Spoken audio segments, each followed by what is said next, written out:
Colossenses capítulo 2. A luta para pregar o Evangelho? Portanto, gostaria que soubesseis como é grande a luta que enfrento por vós, pelos que estão em Laodiceia e por todos que ainda não me conhecem pessoalmente. Nota de rodapé 1. A expressão grega original, agona, que significa grande batalha, descreve bem a vida da oração e a dedicação ministerial do apóstolo de Cristo por todas as igrejas sob a sua responsabilidade direta. Essa carta tinha o propósito de ser lida publicamente, como de costume, também diante da igreja em Laodiceia, que ficava a apenas 9 quilômetros de Colossos, na região da Turquia, conhecida atualmente como Denizli. Enfim, esforço-me a fim de que o coração dele seja animado, estando vós unidos em amor e juntos alcanceis toda a riqueza do pleno entendimento, para que possais conhecer perfeitamente o mistério de Deus, a saber, Cristo. Nota de rodapé 2. Muitos pensadores gnósticos haviam se infiltrado na crescente comunidade cristã em Colossos e tentavam influenciar os crentes, gabando-se de suas doutrinas secretas, reservadas apenas aos iniciados.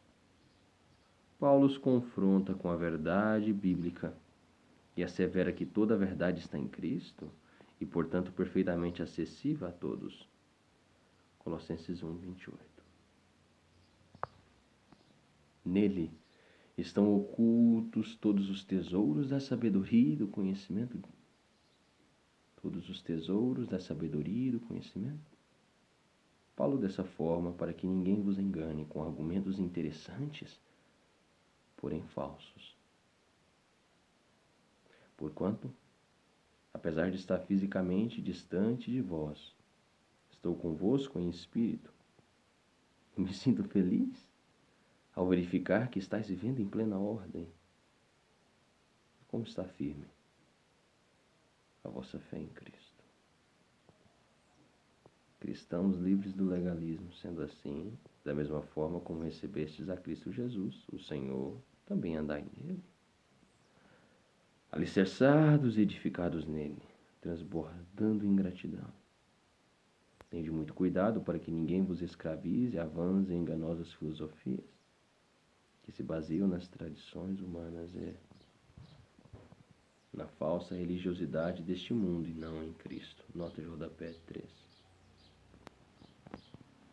A expressão tradições humanas e na falsa religiosidade deste mundo, ou a tradição dos homens, conforme os rudimentos do mundo, como aparece em algumas versões, significa os ensinos religiosos simplistas, falsos e mundanos, com os quais os gnósticos estavam reduzindo os cristãos de Colossos, com o objetivo de receber glória e viver às custas de seus prováveis seguidores. Versículo 20, Gálatas 4, versículo 3, versículo 9, Hebreus 5, 12.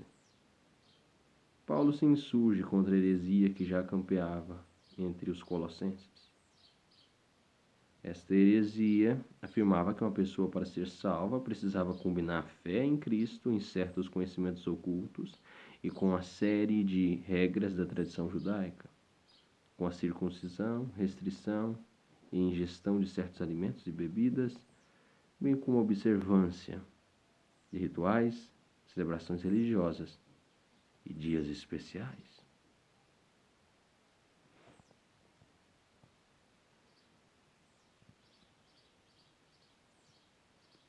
Tende muito cuidado, para que ninguém vos escravize a vãs e enganosas filosofias, que se baseiam nas tradições humanas e na falsa religiosidade deste mundo, e não em Cristo. Pois somente em Cristo habita corporalmente toda a plenitude de Deus. Assim como em Cristo estáis aperfeiçoados. Ele é o cabeça de todo poder e autoridade. Nota de rodapé 4. Cristo é o cabeça da igreja, seu corpo, como nosso Senhor e maior exemplo de amor, obediência ao Pai e comunhão por seus irmãos. Contudo, Cristo é também em primazia e autoridade sobre toda a criatura no universo. Portanto, ele não foi criado por Deus como um anjo de luz, segundo pregavam os gnósticos. Cristo é Deus. Colossenses 1,18, João 14,6.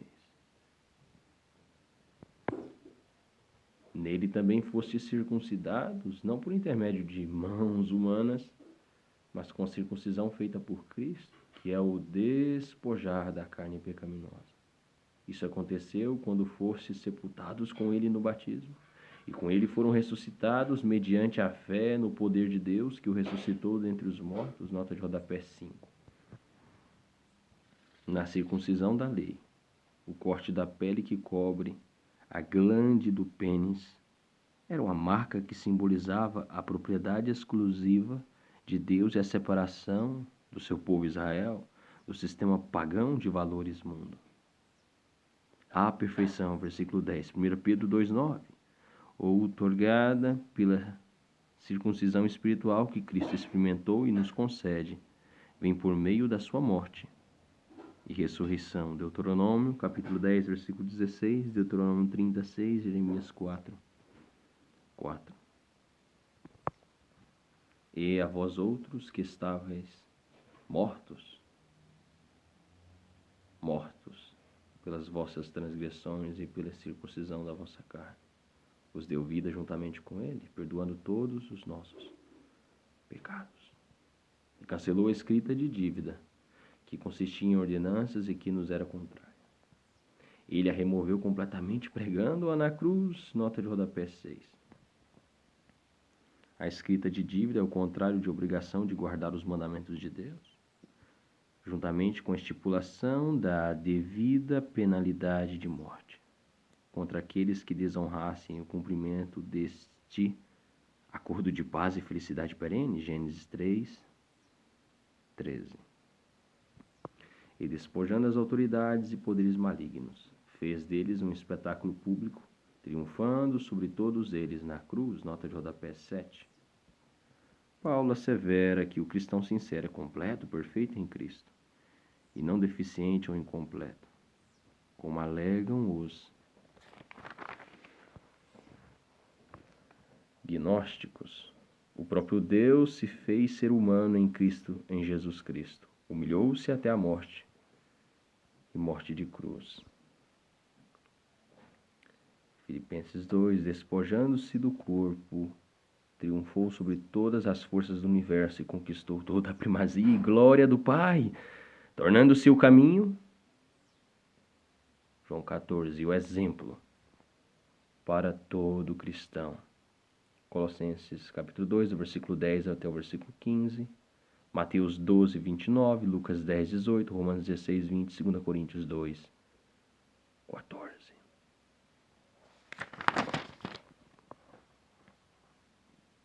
E despojando as autoridades e poderes malignos, fez deles um espetáculo público, triunfando sobre todos eles na cruz. Portanto, ninguém tem o direito de vos julgar pelo que comeis, ou pelo que bebeis, ou ainda com relação a alguma festa religiosa, celebração das luas novas ou dos dias de sábado.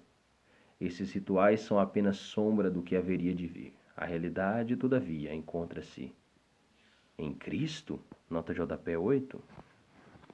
Paulo afirma que as leis cerimoniais do Antigo Testamento são como sinais, sombras da vida de Cristo, o Messias, por retratarem simbolicamente a sua obra redentora entre os homens. Portanto, qualquer insistência em reviver e guardar esses rituais religiosos é uma demonstração da falta de reconhecimento de que todos os sinais e profecias em relação à vinda de Deus à terra para resgate do seu povo já se cumpriram em Cristo. Os hereges entre os colossenses ainda juntavam severas exigências ascéticas à sua falsa teologia. Versículo 20, versículo 21.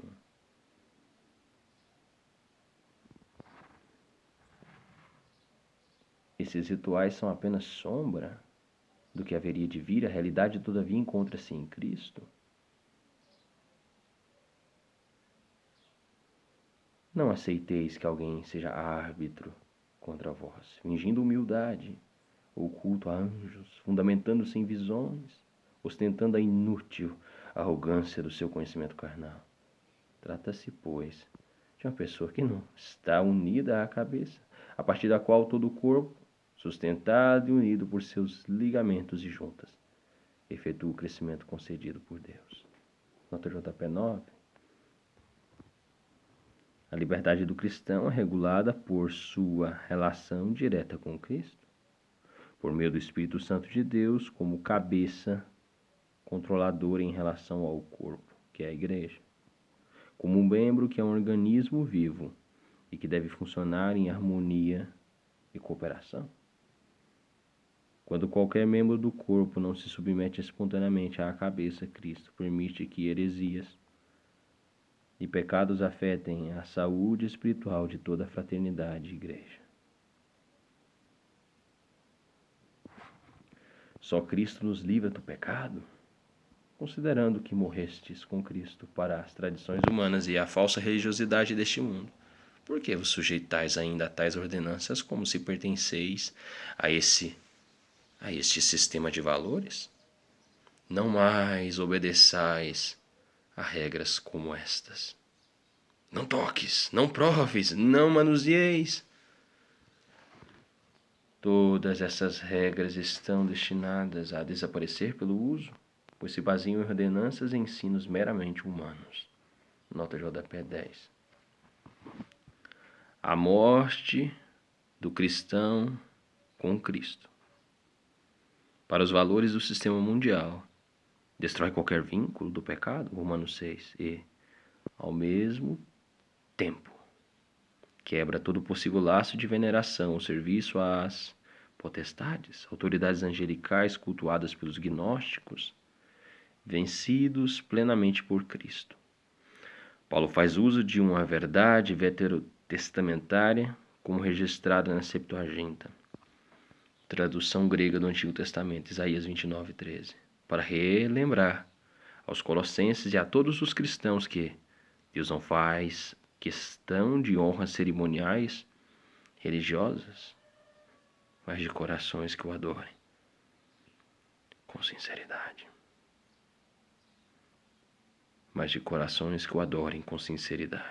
Mateus 7, versículo 6, versículo 7. Mateus 15, versículo 8 e 9. Tito 1, 14.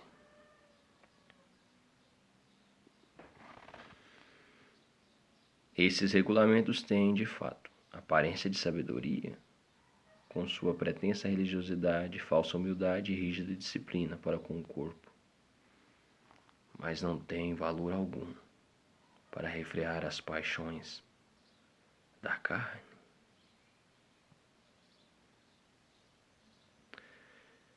Fé e tulipas para todo mundo, tenha todos um ótimo dia.